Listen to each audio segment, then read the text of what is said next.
দিন কয়েক আগে অন্তর্বর্তী বাজেটে শিক্ষিত বেকারদের জন্য একটি প্রকল্প ঘোষণা করেছিলেন মমতা বন্দ্যোপাধ্যায়।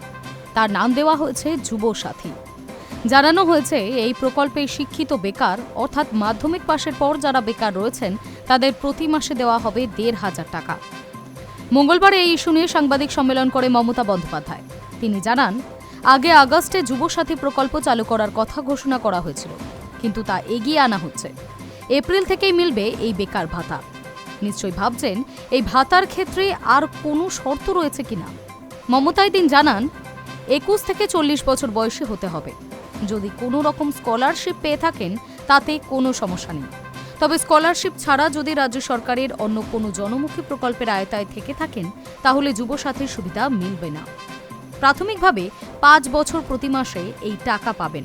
তারপরেও যদি কেউ বেকার থাকেন সেক্ষেত্রে রিভিউ করে সিদ্ধান্ত নেওয়া হবে বলেই খবর। কিন্তু কিভাবে আবেদন করবেন? মমতা বন্দ্যোপাধ্যায় জানান, যুব সাথীর আবেদনপত্র নেওয়ার জন্য দুয়ারে সরকার ধাঁচে বিধানসভা ভিত্তিতে ক্যাম্পের আয়োজন করা হচ্ছে।